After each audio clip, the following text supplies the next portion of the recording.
All right. I think we'll be making a start.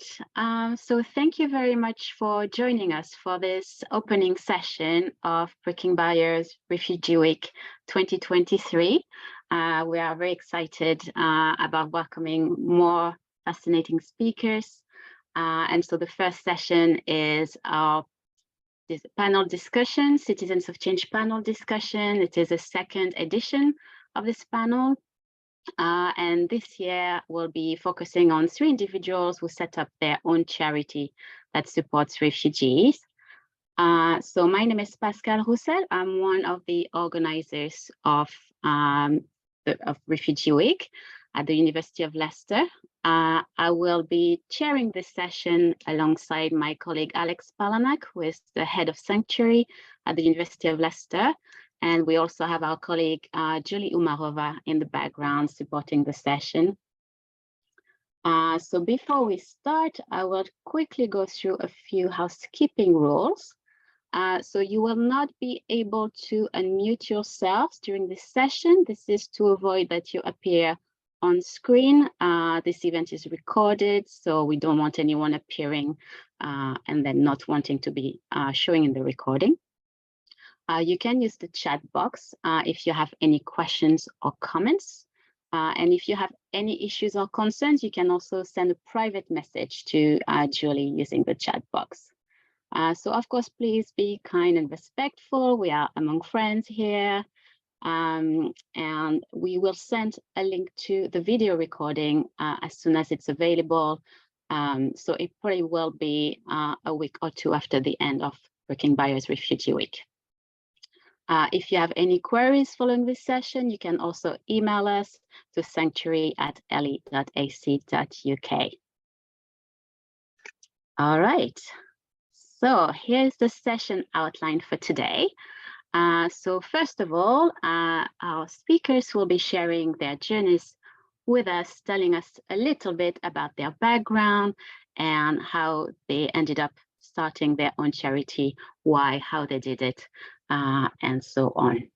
Then we will be asking them a few questions we have prepared, and then there will be a chance for you to ask your questions, but feel free to put in your question at any point in the chat, and my colleague Alex will be keeping an eye on them and make sure we pick them up when we get to that part of the session. We will finish with a little roundup. We will let you know about some volunteering opportunities.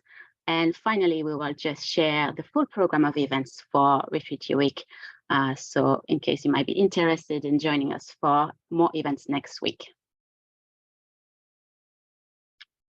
All right, so first I would like to introduce our speakers. So today we are joined by Alison Birch from After 18, Dr. Carl Karim from the Karim Foundation, and Catherine Gladwell from Refugee Education UK. All right, and so now it's time for them to tell us a little bit more about themselves and their story. So why don't we start with Alison? Hello, and thank you very much for the invitation today. My name is Alison Birch, and I'm the founder of After 18. After 18 was founded in 2013 and is a Leicester-based charity that supports young refugees and unaccompanied children up to the age of 25. Our core services are around education. So we start with new arrivals, providing English classes and education support for them while they're waiting for their school or college place. We then have a homework club, which provides support for them to maintain their college place. And then we work on pathways for them into higher education or into employment.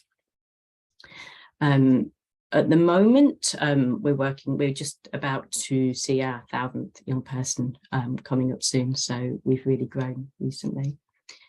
I started myself working with refugees about 20 years ago when I was living in New Zealand.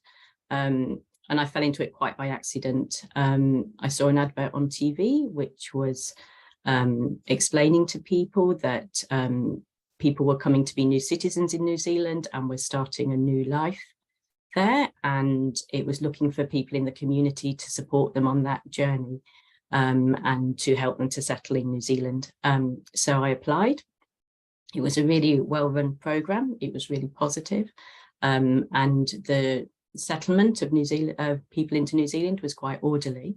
So I worked with a Kosovan family for a couple of years, and it was a really, really positive experience. There were certainly challenges, to be sure, but it was a really positive experience overall. And then I moved to London, and I just saw the tabloids and was horrified about what was being said about refugees and people coming to the UK. And that was when I decided I wanted to work in the refugee sector. So for the next few years, I worked at the Children's Society as a project worker, and I worked at the Refugee Education Service at Newham Council until circumstances brought me to Leicester. And when I got to Leicester, I just found it was a bit of a desert, really. There were no national organisations working here. Refugee Action had just pulled out of the city. There was no Refugee Council, no Children's Society.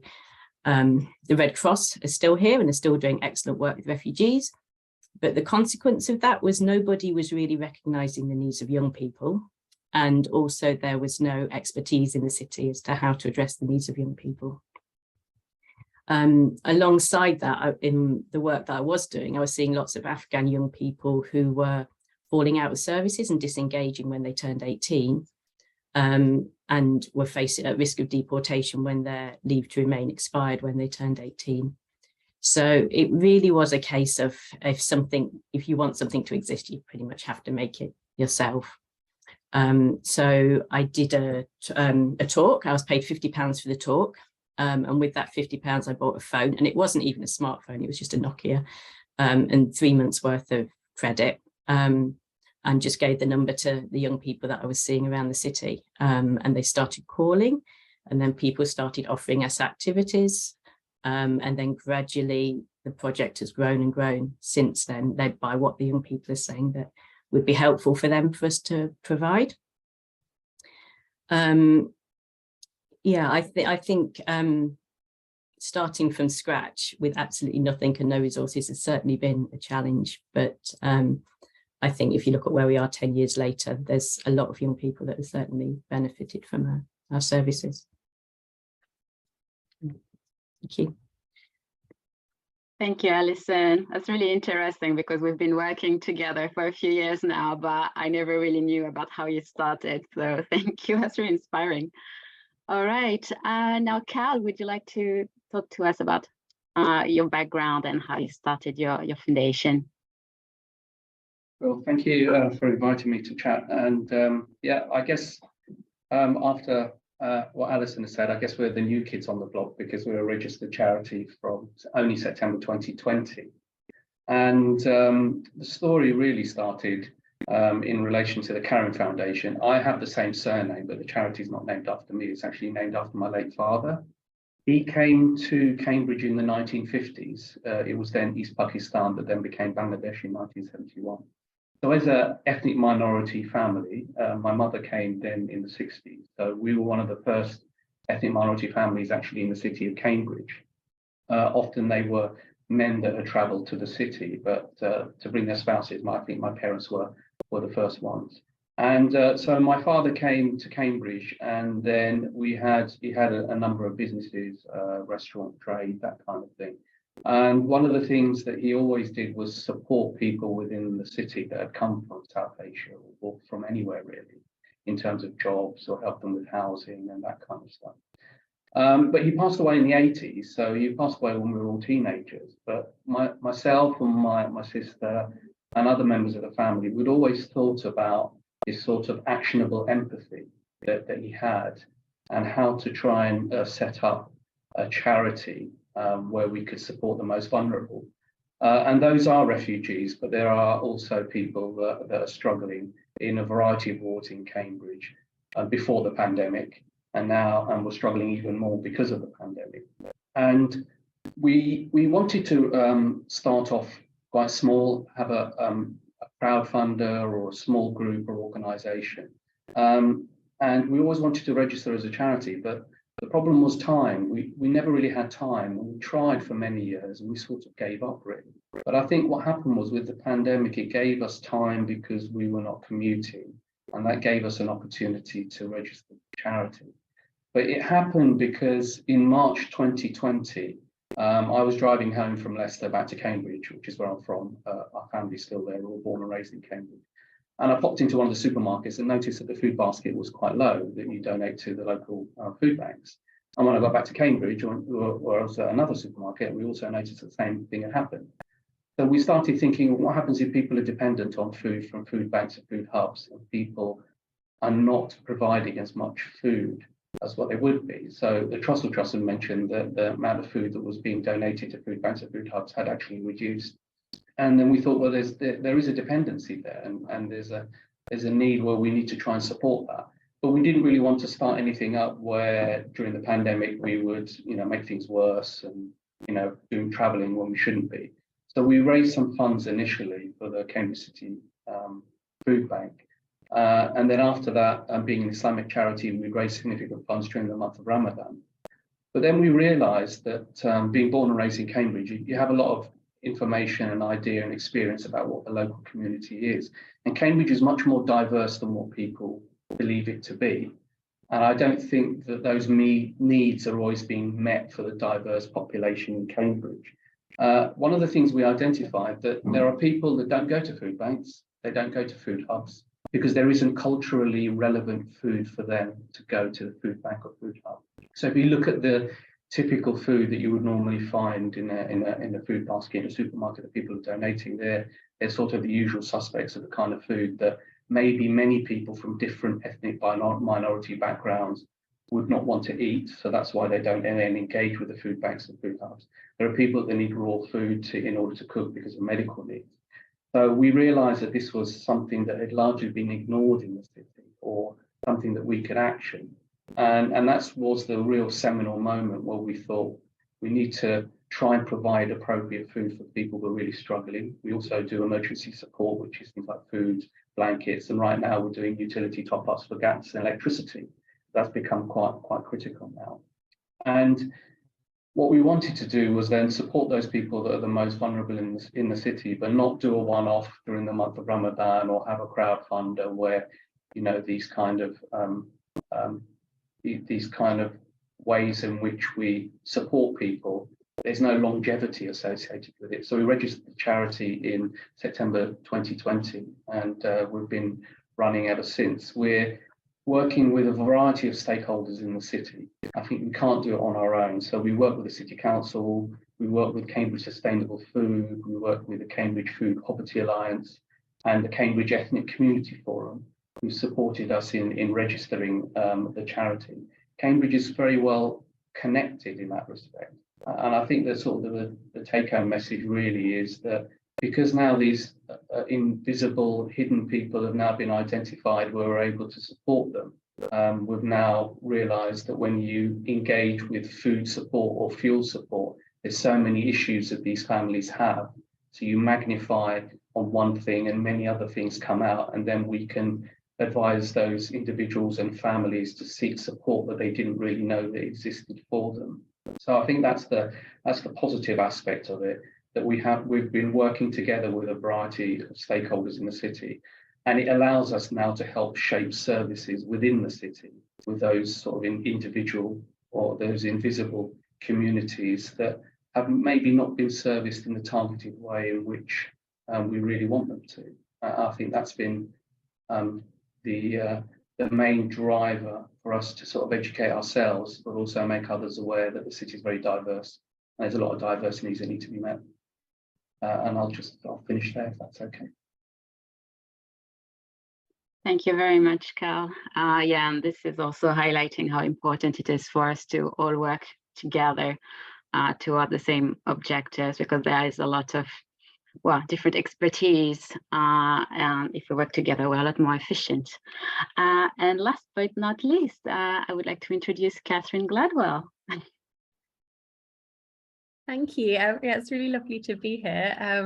As as Pascal has said, I'm Chief Executive at Refugee Education UK. We've been around for about 10 years or so now, and we support refugee children and young people up to the age of about 25 into education in the UK, right from primary all the way up to university. And that's through a kind of range of direct education support programs with young people, and then a stream of capacity building and training work with about 300 institutions across the country, so schools, colleges and universities, and then a research and policy work stream as well. So a kind of tiny brief bit of background in terms of my story. So I was a teacher originally for a couple of years after I left university. And that, I think, is where I really saw the importance of education. I had a lot of newly arrived refugee children in my classes. And yeah, I think as well as seeing the importance of what takes place in the classroom, it also really showed me the importance of holistic support. So a lot of young people struggling with what was going on in the classroom because of things going on outside of the classroom.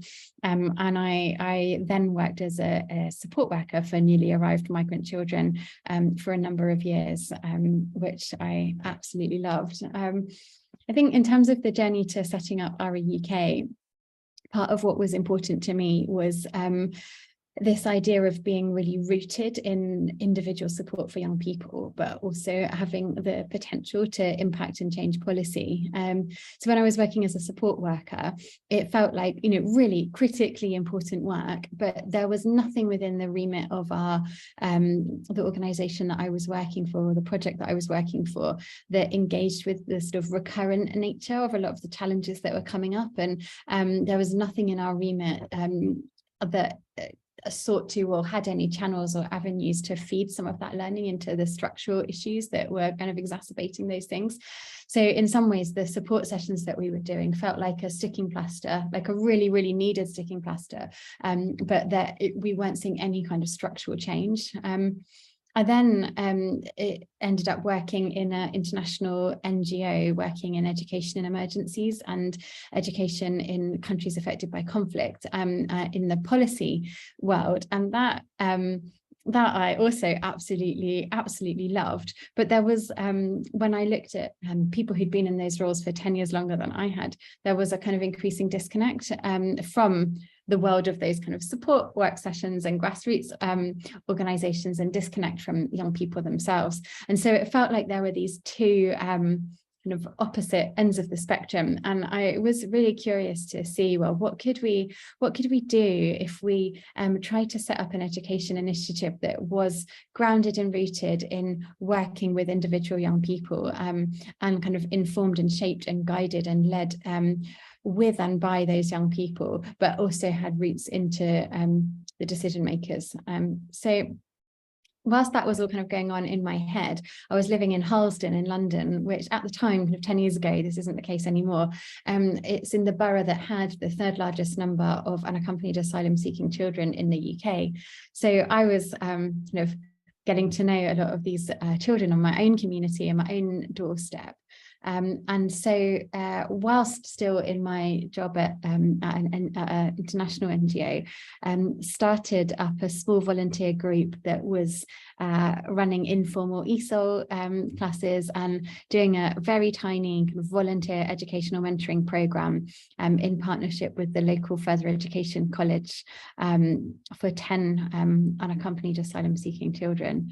And that kind of led on to setting up a charity and going through all of the steps that I think we're going to talk about in a minute to see how can we do that properly. Why should we register as a charity rather than continuing as a volunteer group? But I think what I would say in that stage is that we weren't really necessarily expecting the journey that we've kind of been on over the last 10 years. And it has in some ways taken us quite by surprise that we are that it's grown to what it is today. And again, I can talk about that a little bit more in a minute. But I think the three things that I would pull out in terms of that early stage of setting it up was that we had some really instrumental and amazing support from a local church who happened at the time to have a number of people who were part of that community that had worked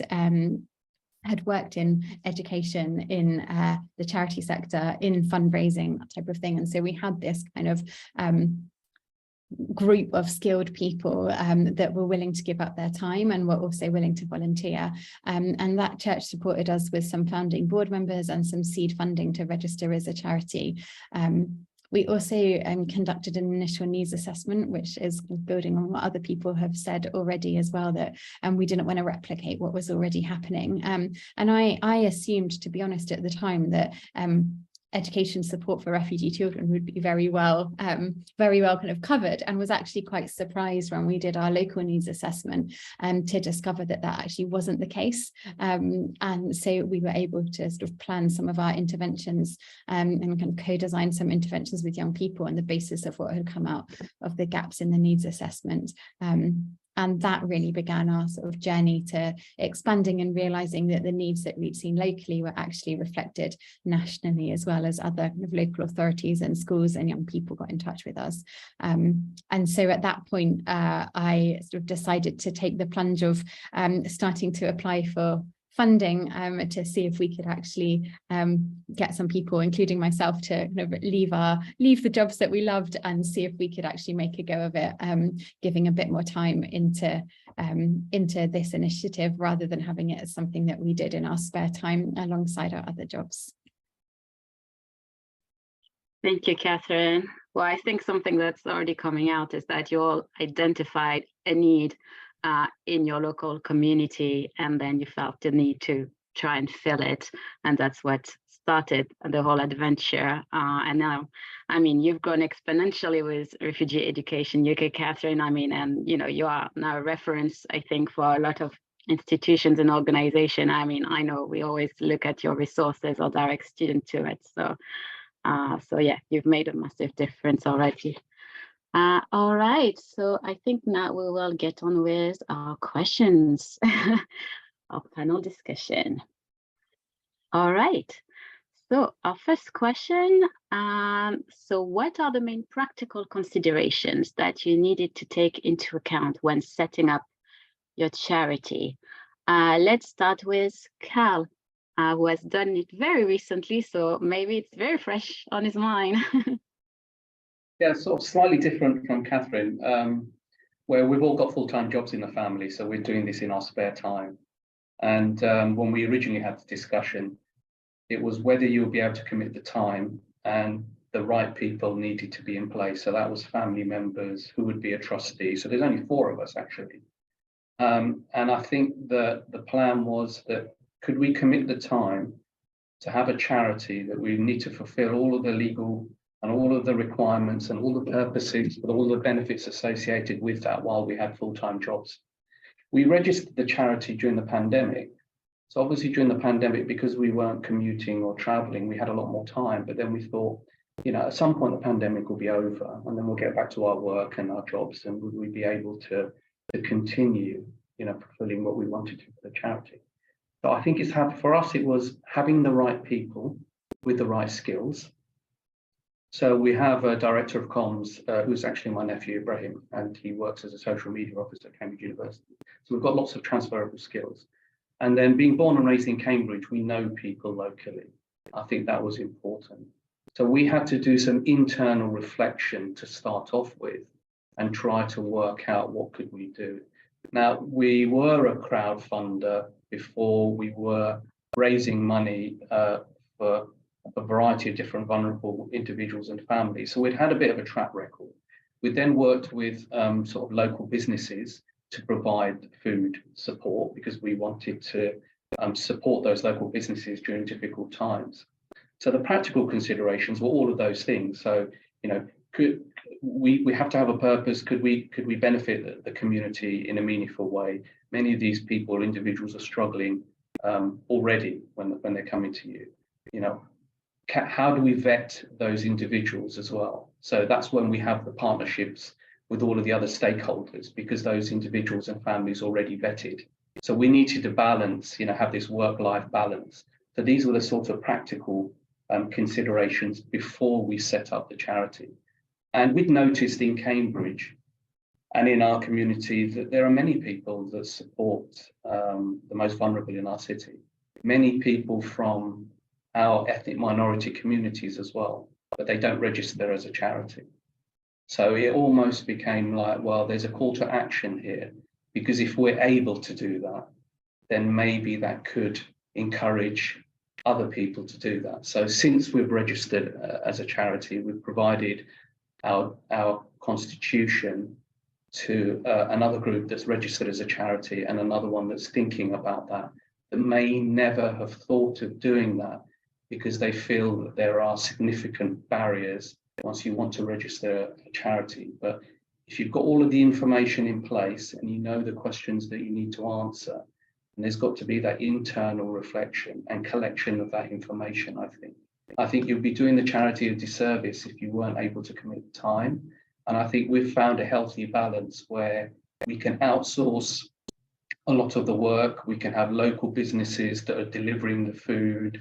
We can do utility top-ups of gas and electricity ourselves, and we can balance our duties at work and also as a charity. You've got to have the commitment for the time to be able to do that. And I think because we had thought about registering the charity for probably about a decade, that we knew all the answers, we knew all the information we needed, we just needed to glue it all together. And so there was a lot of internal reflection. And once we did that, I think the process then became easier. And then we're able to do that quite effectively. Thank you, Cal. Alison, what about you? I think for me, I mean, Kat's already talked about demonstrating a need. And so the first thing to consider is there a need, and how do you know what that need is? It may sound obvious, but quite often we have people approach us who say, I've decided I want to work with refugees and I'm going to set up something, but they don't know anyone with lived experience, or they've never actually spoken and found out what those needs are. So I would say that would be crucial in to take into account when you're setting up a charity, but also why you're the person or the group that's best placed to meet that needs. Because in my case, it was because I had the vision and the experience and the credibility with the young people in the city that gave me the confidence that told me that actually this would go somewhere. But if you don't have anything that makes you the right person to do that, then it's probably going to be an uphill struggle to try and engage your participants in your charity. Yeah, and also, as Cal said, resources. So it's not a light undertaking. So you need to plan out what capacity you have in your life, with your supporters. Do you actually have the resources to be able to do this, particularly in terms of funding, because it's a big commitment that needs time, and if that time's not funded, then it's a real struggle to get things off the ground, I think. And the third thing I would say is to get your constitution right. Whatever structure or constitution that you have, really think about it very carefully, because if you register with the Charity Commission with a constitution that's not going to work for you, it's very difficult to change. So I would say that's really important to think through and spend time getting that right as well. Thank you, Alison. Yeah, I think those practical aspects, like the constitution, is probably not the first thing people think about when they decide they want to take action. Catherine. Yeah, thank you, Irene. I'm just nodding along to everything that Alison and Cal are saying, because it really resonates with our own experience. So I'll try not to repeat what they have said and see if I can think of a couple of additional points. I think maybe in addition to what's already been said, I think building on what Alison has said about the kind of constitution, taking time at the outset to really develop the sort of objects and articles of association within that. So a kind of sub point of what she said, again, is something that it gets examined very carefully by the Charity Commission. And so doing that thoroughly does take time. And so a lot of people, when they're setting up a charity, kind of face like a choice between, do they pay somebody, like normally a solicitor, to try and work with them to do that for them and get all of the kind of legal wording of it correct, and sometimes it is presented as, oh, this is very, very complicated, you really need to get, pay a solicitor to do it for you. What we found was actually it was a case of it being time consuming, and so we didn't have any money to pay a solicitor to do that for us in our kind of early stages, and so we found that it wasn't beyond the reach of non-legal people to do, but it just took time. And so dedicating the time to kind of go through those processes and making use of all of the support that there is at the Charity Commission to kind of walk you through some of those stages if you are doing it on your own. There is that support available if like they do actually answer the phone when you call them, which is maybe not something that people would take for granted, and we found was very helpful. The other things, I think, in terms of the very practical things for that very, very early stage is finance policies and remit. So I think in terms of finances, I'm not going to talk about sort of fundraising and things like that, but just in terms of having somebody in that core group of early trustees or management committee, whatever it looks like for you, that has got some kind of financial management expertise, because it's really important that even when you're dealing with really small amounts of money, which we most certainly were at that time, it's really important that that's all recorded adequately and well, so that you get a good paper trail and a good financial kind of accounting paper trail from the outset, because then when you do come to apply for slightly larger grants, if you don't have that in place, it's going to be really problematic. And secondly, that you have got somebody who's got the combination of time and ability to pull together the sort of basic core policies that you need to get set up as a charity as well. And particularly in the area that we're all working in, looking at safeguarding in that, I think, is a really important early stage practical consideration. And then that final thing around remit is kind of building on what Alison was saying around sort of needs assessment and kind of co-designing programs with people with lived experience and making sure that what you're doing is needed. And even once you've done that, you probably find that there are needs are bigger and broader than what one group could possibly do. And so trying to narrow and make your remit as kind of tight as possible, unless you are specifically being designed as a kind of one-stop shop type of service, narrowing that. And I think we actually kind of learnt the lesson the hard way from that, in that we went through a name change as an organisation. So when we started, we were called Refugee Support Network, and that was despite everything that we did being about education. And we found that because of that name, we were having people kind of constantly get in touch for things that we didn't have the kind of capacity or the expertise to support with, so housing, legal advice, medical situations. And conversely, people who did want education support weren't finding us, for 6 months or something until they got a referral from a social worker or a friend who'd worked with us, for example. And so we found that actually changing our name to actually reflect the narrow focus on education that we do have has been hugely beneficial, both in terms of making it clear where we don't claim to have any expertise, and in helping young people that maybe haven't kind of been working with us in our initial local area where we've had all those relationships and connections, but are in other cities and are getting in touch through national helplines and things like that.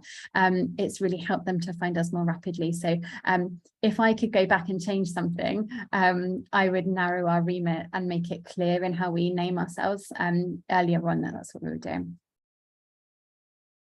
Thank you, Catherine, and all. So I think having a strong, solid foundation before you start doing your research and planning is really essential. And when you're speaking of remit, I think I can also relate, and also I think something Cal mentioned earlier, in terms of you start supporting someone, with a specific problem, and then you uncover more issues that they need support with, and you may not have the expertise to also help them with that. So it's important to be connected to the services so you can direct them to further help, I suppose. All right, so let's get on with the second question to the panel. So what were the main challenges that you faced in setting up your charity? So let's start with Catherine, because so far she's last to answer and she's trying to find what more she can add. Thanks, Pascal.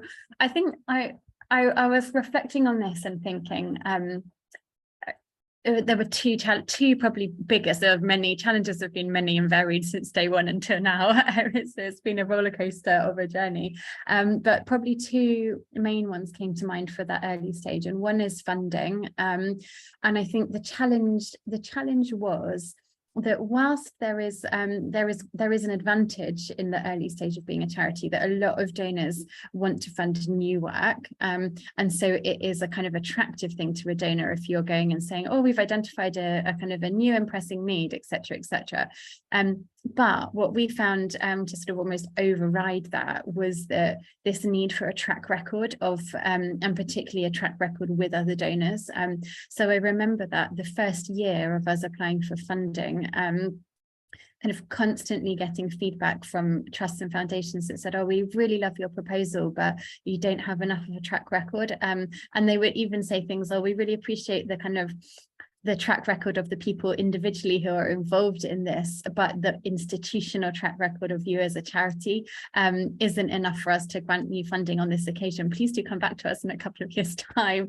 And so that was really hard. And so what we did in order to try and like address that, we had to really sort of not in a bad way, but I think we had to really lower our sights. So the first couple of grants that we applied for, now I look back and I think we were applying for too much money. So the first grant that I applied for was for £50,000. And I was quite overly optimistic about our chances of getting that. And partly I think that was because I'd been like working in a context where I'd been like regularly applying for much larger amounts of money and being successful with that. And suddenly realizing, oh, that was actually nothing really to do with me. It was to do with the name of like the established name of the organization I was previously working for. I can take zero credit for it. And so the first funding that we got was £5,000, and it was specifically from an organisation that would only fund new and emerging charities. It capped, I think you couldn't apply if you had an annual running cost of over £20,000. So it's that's what we did, and we built it up really gradually, and we ran kind of entire programs on a complete shoestring to start with, yeah, so that was the initial challenge, was like, how do you get funding when donors require a track record, and as a new charity you just don't have one.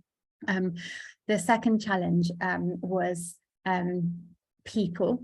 And I think I really kind of appreciate what Cal was sharing about that, the sort of family commitment to it. And it sounds like you've got such a like wonderful array of people to draw on within that immediate network, which is just fantastic.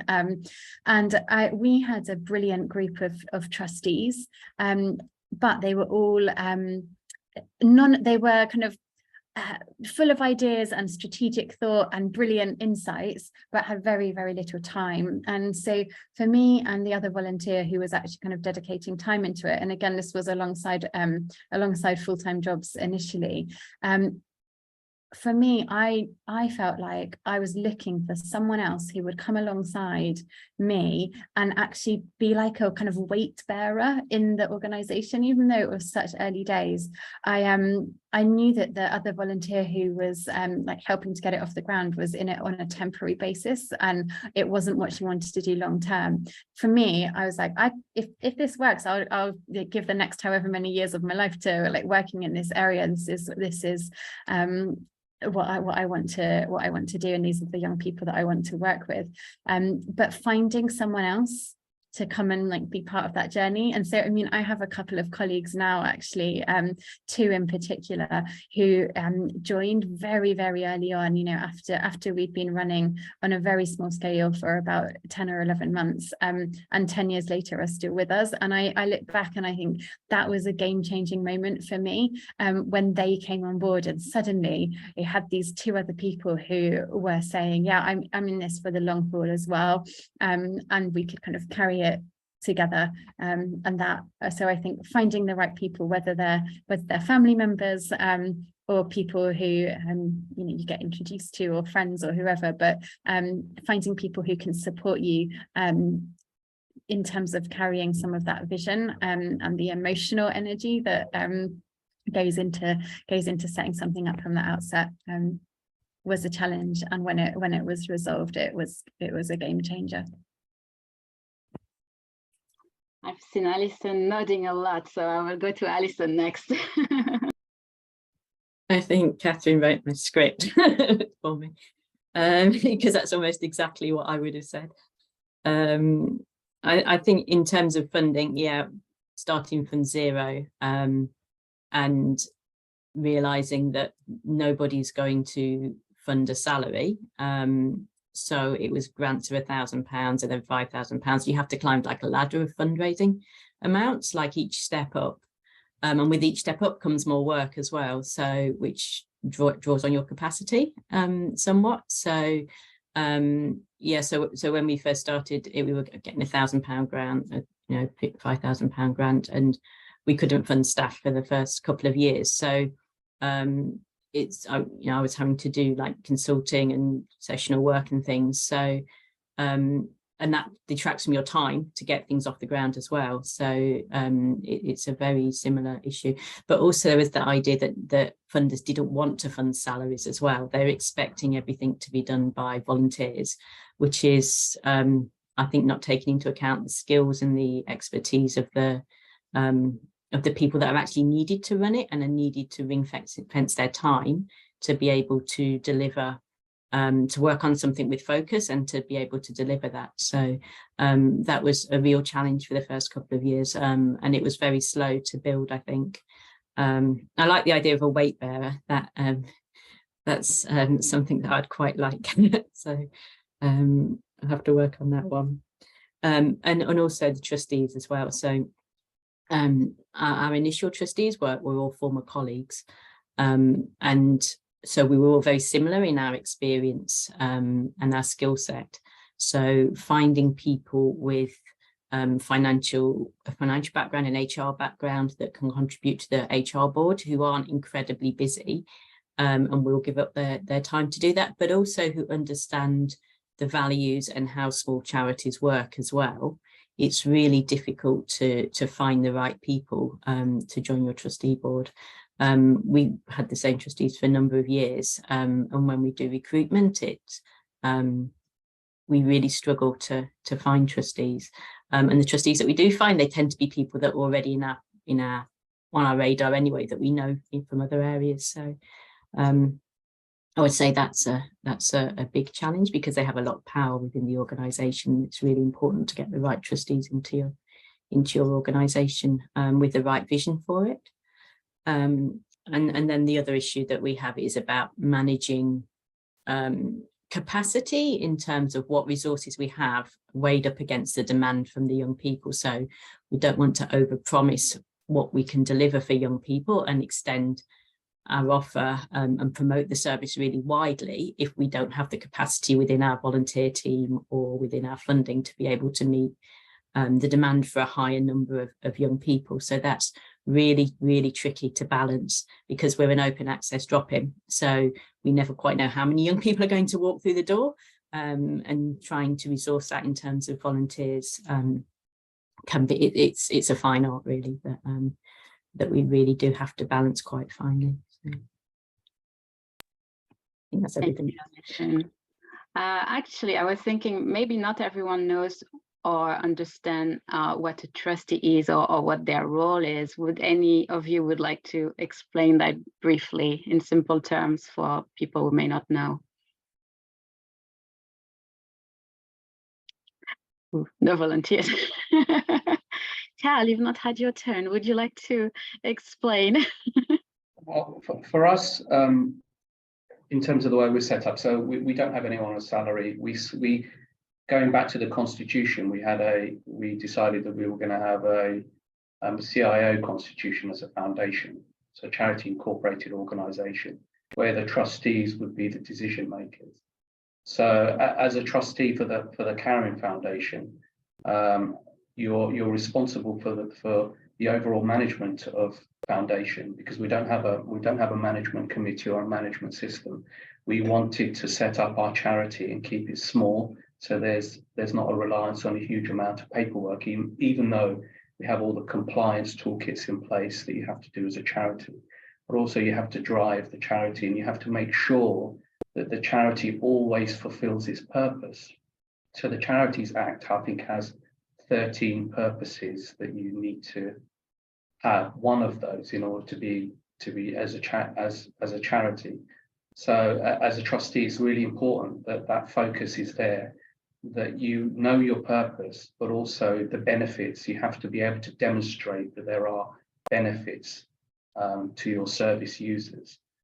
So for us, that is the role of our trustees, in order to make sure that we have the charity that is healthy, is also financially healthy, but also drive the strategic direction of the charity as well. That is really important, and making sure we're completely compliant. So what Catherine was saying earlier about the difficulties of starting as a charity, we also had similar issues where you need to have the right people in the right place with the right expertise. And even as a small charity, for example, we put pressure on ourselves in order to make sure that any annual returns that we did, we would have to get them externally audited, even though we were a small charity. So we put pressure on ourselves in order to do that, so that otherwise sometimes you can be jack of all trades and master of none. So we put pressure on ourselves that we had to be compliant in those particular ways, and we set up our constitution and the way in which the trustees work, so that we were very, very careful and cautious about what our purpose was and how it was going to benefit. So from our perspective, that's what our trustee roles have been, but also to make sure that you drive the direction of the foundation, and you also make sure that you bring in the right people, the right expertise, and the benefit is always there. And you also need to think about expansion and where that might take you in the future, and whether that is sustainable, which is also quite important, because often you want to expand, but you can't sustain it for a long period of time. So sometimes it's worth taking a step back and having some reflection before you do. Thank you, Cal. All right, so moving on to the next question. It's a bit of a long one. All right, so why did you decide to set your group as a charity rather than a voluntary group? And what considerations might others need to take into account when making this decision about their own group? Cal, would you like to start? I can. I guess you can set yourself up as a group, and a lot of societies and groups do that. Some of them are considered charitable, and some of them are not. I think our focus was that we wanted to ensure that if we got the constitution correct, to be registered as a charity, we also looked at funding and how we fund ourselves. So most of our funding comes from donors. And so one of the focuses that I had, maybe overly, was gift aid, for example, gift aid declarations and registering with the HMRC. And so I think there was, I wouldn't like to say incorrectly, but it sort of legitimizes ourselves in terms of how people perceive us. So one of the things we noticed from our experience, that you have sort of many voluntary groups and organizations in our community, and often the people that you're supporting aren't necessarily anonymized. You need to ensure that the right compliance is in place. And so we wanted to register as a charity to force ourselves to have all of those in place. And that was quite important, because the anonymity of the individuals that we support, and often Alison and Catherine mentioned that you engage with your service users. We don't really, because often the individuals and families have been vetted, but we're also providing food and fuel support for them that are completely anonymised. And I think that's also quite important and sensitive. So we wanted to register as a charity for that reason, but also because many people that we know don't register as a charity. So we wanted to make it a little bit of a call to action. If we were able to register as a charity, got many groups in Cambridge that are not registered as a charity, that others may be able to do that. And then what Catherine mentioned about accessing funding, sometimes funding is not available if you're not a registered charity. Sometimes when you apply for funding, if you haven't submitted 2 years of annual returns, you can't apply for funding. And because we've got a variety of stakeholders in the city that had a massive vested interest in supporting us within the city, that drove us then to think about not being a voluntary group, but being a registered charity. And then that allowed us to access funding. Then winter fuel grants, for example, we've got some funding to support families, and also for food and other kind of emergency support as well. And as a charity, it allowed us to access some of the finances that we needed, that we would not have been able to necessarily do as a voluntary group, because we do need finances, we do need funding in order to fulfill our purpose and benefit those people that are the most vulnerable. And that's the reason why we decided to register as a charity. Thank you. Alison, what about you? Yeah, I think from our point of view, we're working with young people who are quite vulnerable, who may be care leavers, or they may even be looked after children. So it's not ideal to be going into parks and giving out your phone number to young people without some sort of credibility behind you. So for me, it was quite important that we had an organisation that was that had a level of credibility that it could lend to that sort of activity where we were trying to engage young people. I would say that when we first started, we weren't a registered charity at all. We were we had a small charities constitution, but it wasn't registered with the Charity Commission. And the reason for that was that 10 years ago, it was before they bought out the CIO. It was before that was available to people. So at that time, you had to have £5,000 to be able to register with the Charity Commission, which we didn't have. And also you had to register with Companies House if you wanted to be an incorporated organisation, which was a lot of paperwork, 2 sets of paperwork that you had to do at that time. So initially, in order to reduce the burden of administration on us, we just had a small charities contribution and registered with HMRC to be a charity so that we could claim gift aid. So that was what we did for the first year. And then in 2014, it became possible to get a CIO constitution, and you didn't need to have a certain amount of money in the account, although by that time we did, to be able to register with the Charity Commission. And then it was just one set of accounting. And the reason that we wanted to do that and to be an incorporated organisation was that with our previous constitution, it was the trustees that were individually liable and collectively liable for the work and any issues with the organisation, whereas with the CIO constitution, it incorporated after 18, so it became a legal entity in its own right. So if there were any problems with liability, it was after 18 as an organisation would have the problem and not the trustees. So in order for us to retain the trustees and to be able to support them better, it was considered quite important that we went down that route.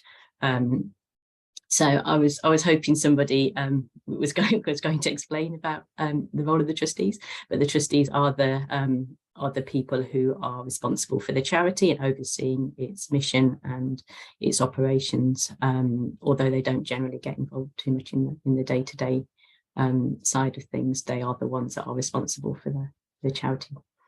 So in 2014 we became a incorporated charity, and that has really helped with our credibility, because if you're approaching carers or social services and saying you're a charity, then you have more trust with them than if you're just some individual who's taken it upon themselves to do something.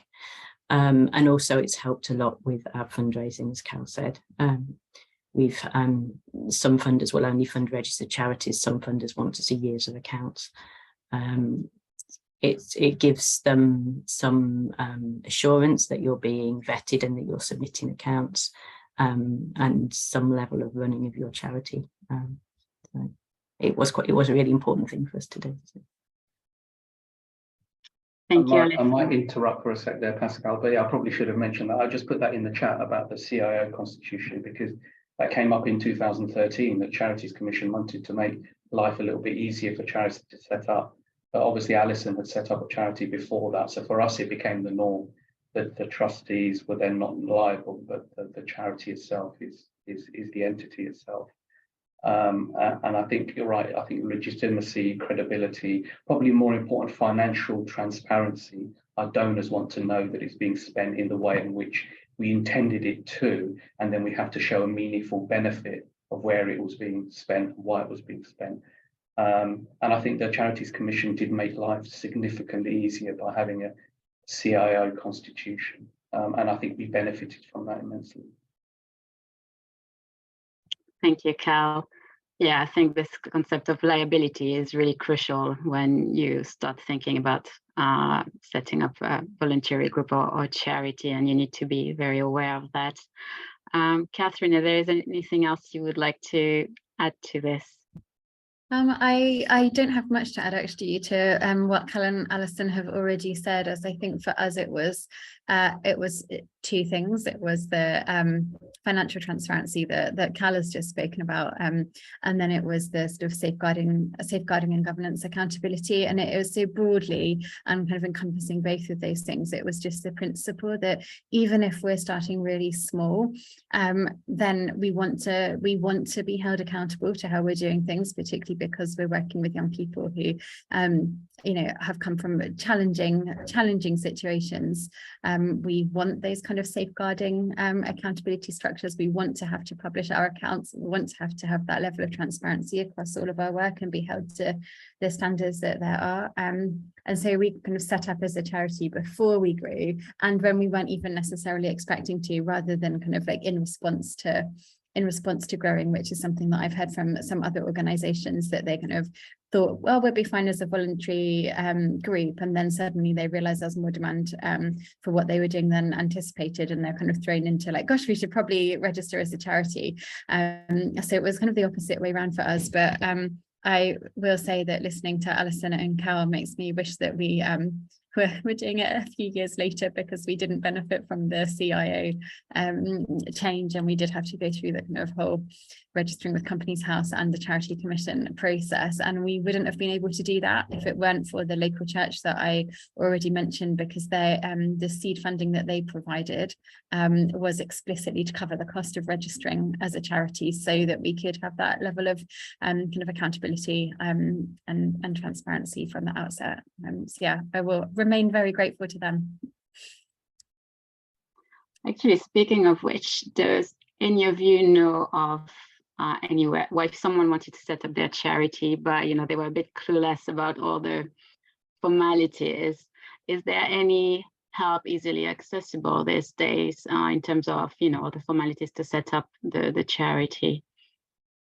If I can, sorry, Alice.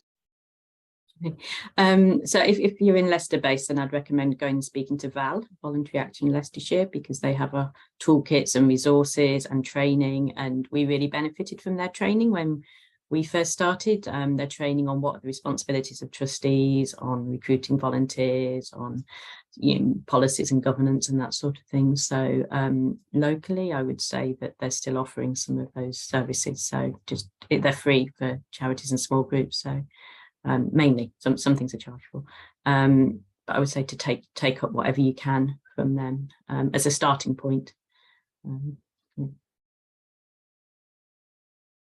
Yeah, I mean, in Cambridge, we have the Cambridge Ethnic Community Forum, so they actually ran sessions about how to set up a charity, which was useful. They supported us with setting up a charity. But also, there's a lot on the Charity Commission website. There's a huge amount of information. And it's quite difficult to often dissect that, but they compartmentalized certain aspects of what you need to know. and there's lots of documents that you can download and read. And being novices and maybe being a little bit naive when we first started to think about it, I think we found the Charity Commission website useful. And also, if you have individuals, people who have registered a charity before, they can give you a lot of advice. And I'm willing to give up our constitution, anonymized version of our constitution, and give that to you. And if anyone would like to use that as a template to make their life easier, then I think you should do that. Oh, thank you, Gal. Yes, that would be really helpful if we kept that template. Catherine, is there anything else you know about? Any useful resources?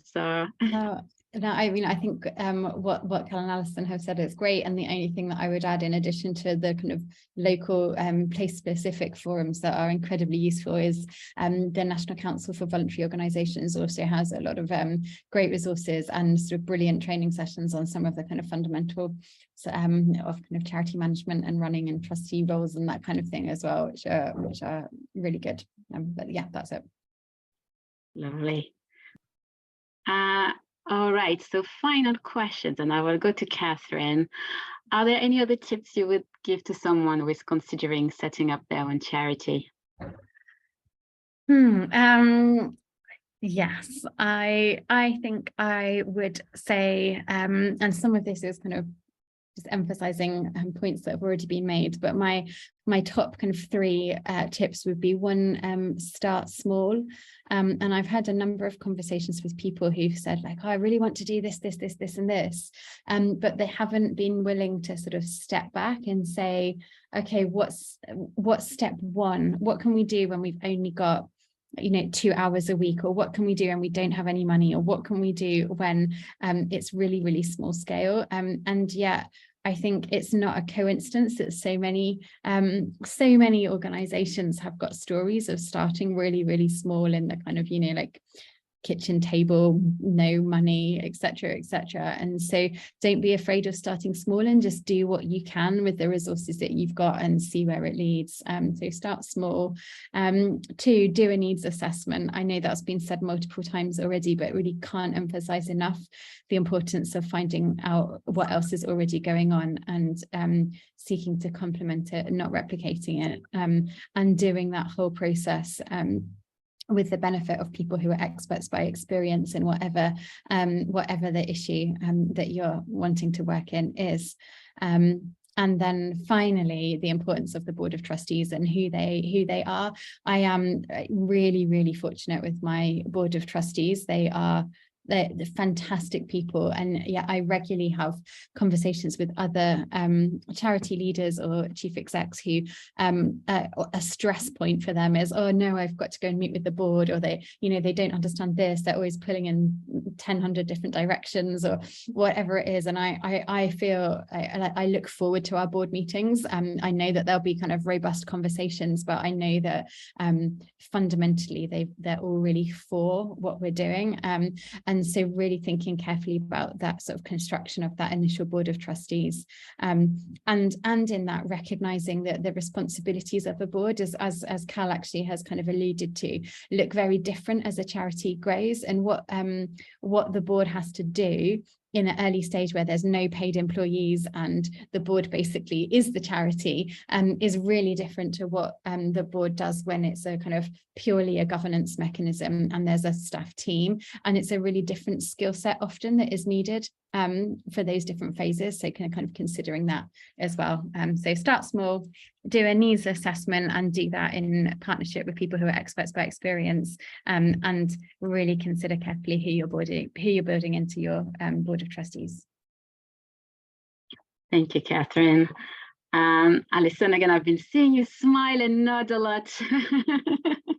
Yeah, I agree with Catherine on most things, I think.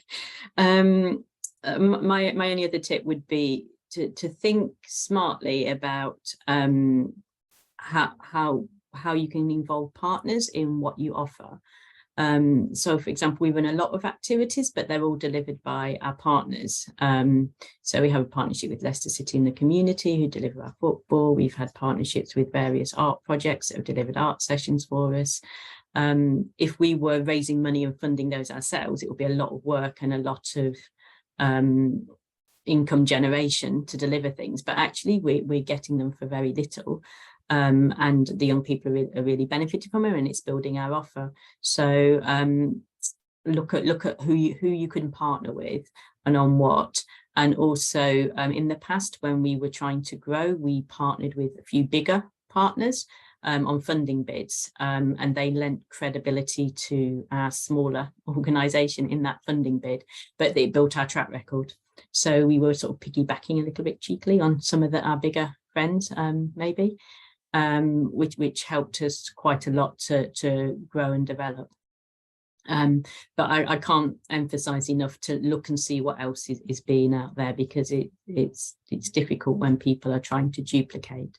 And if you want to develop something, it might not be a case of starting a project for yourself. It might be looking and seeing where there's a lack of capacity in other organisations and seeing if you can lend capacity to them, so that the young people or the participants get a wider range of opportunities and support, without necessarily having competition. I'm just so much in favour of complementing other people's work and working together, and good communication to do that. I think is so important. Thank you, Cal. Is there anything else you would like to add to this list of tips? Just highlighting what Alison and Catherine have said. Start small, think big. Social media, I think, is going to be important. We haven't really discussed that, but we're very active on social media. So Facebook, Instagram, LinkedIn, Twitter, even TikTok, which might sound a bit surprising, but I think that's how you can get partners interested in your organisation if you don't already have really good partners like Alison and Catherine have mentioned. So I'll give you one specific example. So in Cambridge, we had Cambridge Sustainable Food. They got 15 other organisations involved. And then we had a fundraiser where all of the charities and organisations there shared the funds. So it's very easy to do that when you've got a large organisation and a smaller one like ours. But I think being on social media and being active and being consistent in your messaging, you can reach out to a variety of different organisations. I know I mentioned food and fuel support for us, but we've done emergency support, providing clothes for people who are homeless, brand new clothes, that is, emergency support in terms of blankets, heaters. So all of those things came about because we were engaging with different partners. And so it sort of branched out a little bit more than just food or fuel, because then you realise that you need to support in a variety of different ways. But I think not duplicating someone else's work. I think in Cambridge, we realised when we were sort of like the new kids on the block that there was a lot of duplication going on. But overlap is good. But having partners that have a genuine vested interest in you being successful, you should stick to them. Those are really the diamonds that are there that support you and can help you to actually grow, because a lot of them will have more experience and knowledge than you, that you can educate yourself. Thank you. All right, so that's the end of our questions for the panel. If anyone has got any questions, please use the chat box. I believe Catherine needs to leave us because she's got a commitment. So thank you very much again, Catherine, for your time. It's been really inspiring. If we get any questions specifically for you, we might send you an email later. Yeah, please do. Yeah, thank you so much for having me. It's been really great and nice to hear from Alison and Cal as well. So thank you, and I'm sorry my childcare fell through. No worries. Thank you, Catherine. Bye. Bye. Yeah, bye-bye. All right. So yes. So if you have any questions, as I say, just put them in to the chat box. And now my colleague Alex is going to do a little bit of a roundup. So it's an opportunity for you to also think of some questions in the meantime. Hi, yeah, so I just want to apologise in advance if I suddenly freeze or fall out of the meeting, because I've been having connection problems today. But I'll make a start, and hopefully I won't fall out of the meeting. So yeah, I just wanted to say thank you so much to our 3 panelists today. It's been really fascinating to hear about your journeys and how you went about setting up your charities. And it's been interesting to kind of draw some parallels between what you've been saying, because although your charities are all different, there are some really interesting similarities. Like you've all said that it's been challenging. There've been various things, like in terms of the planning, the finance, finding the right people, that sort of thing. But you seem to have kind of got through it. Well, one of the things that has got you through it is just like this passion for what you're doing, and having identified a real need by talking to people with lived experience and finding out that these needs haven't been met by other organisations. So yeah, there was a real sense from all of you that it was quite a bottom-up process, really, from listening to people and realising that that the needs haven't been met. But also, yeah, Catherine made an interesting point about finding the right people to help you develop your organisation and to be with you on that journey. And I think she used the term weight bearers, which is a really kind of a powerful way of putting it, like someone who can help, like not only with the practical side of things and the vision, but also the emotional load that must come of setting something like this up. Yeah, there was so a number of you mentioned like taking advantage of opportunities as they arose as well. So Cal, I think you mentioned the pandemic, and how in a way, although obviously the pandemic was a disaster in many ways, it did also bring about some opportunities. And for you, that was that you finally had some time in order to set up this charity that you'd been wanting to set up. And Catherine mentioned an opportunity in terms of the church group and the skills and the time that the people there could donate basically. And it was also interesting to hear about some of the different attributes that you were talking about. So things like being flexible, being happy to work at different levels, like from the level of the individual to communities, and then also feeding into policy level. And into decision making. So that was a really interesting angle. Also, what came out really strongly for me was the planning. So things like making sure your name clearly reflects what you do, being very clear about your purpose and your strategic direction, getting your constitution right, and those sorts of practical admin sort of tasks. But if you don't get them right at the beginning, then it can cause problems down the line. And also considering what is sustainable, I think that came out really strongly as well. Yeah, in terms of challenges, so you talked about funding, how it can be difficult before you've got a track record in order to be able to get those bigger amounts, and having the right people on board with you. And yeah, and there were some really useful tips that came out as well. Things like thinking big, starting small, making sure you kind of thoroughly assess the needs from experts by experience, having a good board of trustees, and thinking smartly in how you involve partners in what you do, so that you're not so that you're complementing each other and not replicating what each other are doing. And also the point about social media to kind of amplify and to make more connections. So yeah, I know I've got an awful lot from this discussion, a lot of food for thought, and I'm sure that everyone else here has as well. So thank you so much for coming and for sharing these insights with us. And if anyone does have any questions, I think are there any questions in the chat? Yes, so there is one. So I will just ask the question. Do you have representatives from the refugee population being served as part of your leadership or decision-making processes? If not, why?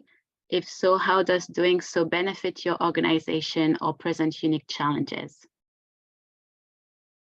So from my perspective in Cambridge is that we don't, because, well, maybe not because, but we're also a charity that supports everybody, and refugees is a part of that. But we have really strong partners. So the Cambridge Ethnic Community Forum supports people who are refugees, asylum seekers, people with no recourse to public funds. They support education services, they support translation services. they have a lot of information about the needs of refugees within the city, and we feed directly into that. So therefore, we have an understanding through them. In the future, it's possible that we will have a trustee that is from that background, but at the moment, we're not really considering that. But we do have a lot of knowledge about the needs. Often with a charity, you think you know what the need for a service user or beneficiary should be, and often you're wrong. And therefore, you need to make sure that you've got the right people with the right expertise that you can support. And we have that within the city, and I think that's been exceptionally beneficial. Otherwise, you might think that a particular refugee needs support in this particular way, and you'll realise that that isn't actually quite right. You haven't really hit the spot. It's not targeted, it's not personalised for their particular needs, and often you just have to listen, and I think that's important. Alison, anything to add? Yeah. So I would say probably about half our board is people with lived experience of seeking sanctuary in some form. I guess our challenge is that we're an organisation that works with young people, and young people should, the young people that we work with are trying to get on with their lives, and so in order for them to have the skills that are needed in a trustees board, not the lived experience, but the other skills that are needed in a board, it takes some time to develop those in our young people. We do have young people who are on the board, but it takes some investment to get them there, so that they are not just tokens, that they are actually contributing something, and they're developing skills that are also relevant for them and their work and their careers as well. And that's really important, I think. But we find with a lot of young people that they do want to move on. We're not here to hold people back, I guess. We want people to move on with their lives, and to move on beyond some of the things that have been barriers to them in the past. So for a lot of our young people, it's not something that they're particularly interested in engaging with, I guess.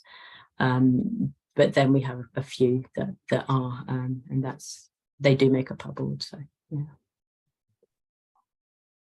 It's quite daunting for young people, actually, when you explain the legal responsibilities. It is quite, that it's usually at that point when they say, oh no, thank you. So. All right, so I think that's all the questions we have. We had one that I think we need to probably consult with people with a bit more knowledge when it comes to rules for international students. So we won't answer this question in the session, but we will make a note and get back to the person who has asked the question later if we can find out about it.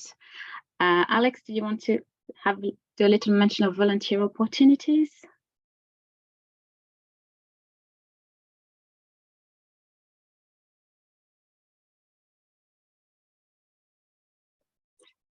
Yeah.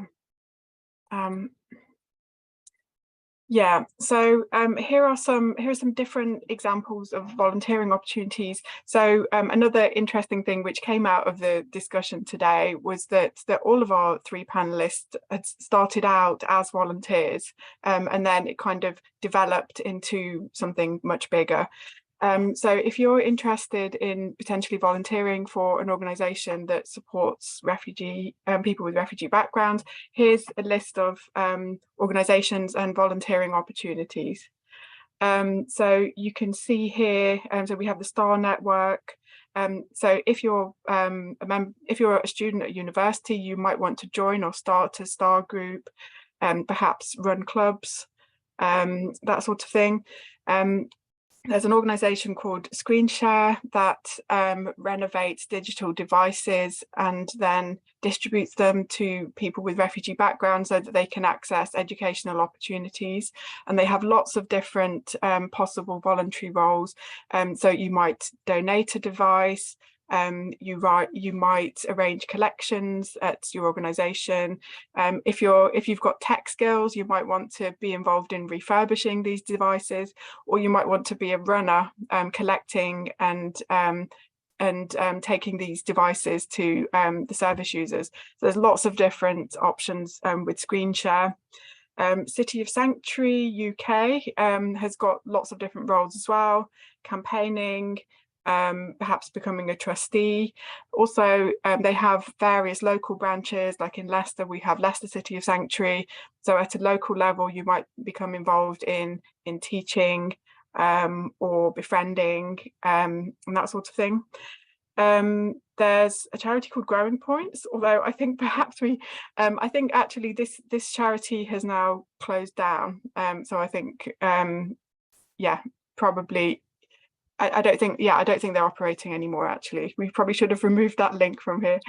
There's RefuAid, which is a brilliant national charity that provides funding for English language tests for refugee background students, and they partner with various organisations who provide language tuition. They also provide casework support and startup loans for people with refugee backgrounds who'd like to get onto a career pathway. So lots of different opportunities there. And then of course there is After 18. So we've heard from Alison today. So that's a Leicester-based charity, and that there's lots of different opportunities with them, tutoring, teaching, running activities, and that sort of thing. We should also mention the Kareem Foundation at this point. So Cal, sorry we haven't put you on the slide here, but would you like to just jump in just to let people know if there are any ways that they might get involved with the foundation? Yeah, absolutely. I think we're always looking for sort of volunteers to support us, and most of that is to do with the physical aspects of sort of delivering food to the relevant hubs and food banks. So I think that is our primary focus at the moment. But any kind of support is going to be useful for us. And if people want to just go to carringfoundation.co.uk, you'll be able to find us about maybe looking at the news items that we have.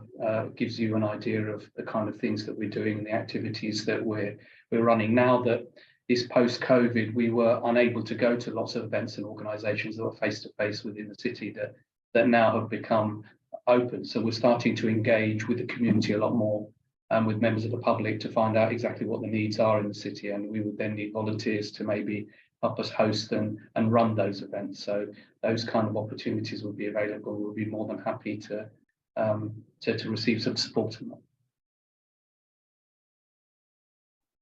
Wonderful, thank you, Cal. Very quickly, we don't have a lot of time left, but we had one last question. It might be more for Alison. Have you faced any ethical issues or concerns working with children? I think that's a complex question, perhaps. I think when you work with young people who are vulnerable and who are trafficked, it's really important to have really good safeguarding practices that protect them, because inevitably things will come up. Yeah, so I would strongly recommend that you, as Catherine said at the beginning, make sure that you have your safeguarding policy and procedures really watertight from the beginning, because inevitably things, whenever you work with children and young people, inevitably things come up. And when you work with young people who are vulnerable to trafficking, of course they come up. So, yeah. Thank you, Alison.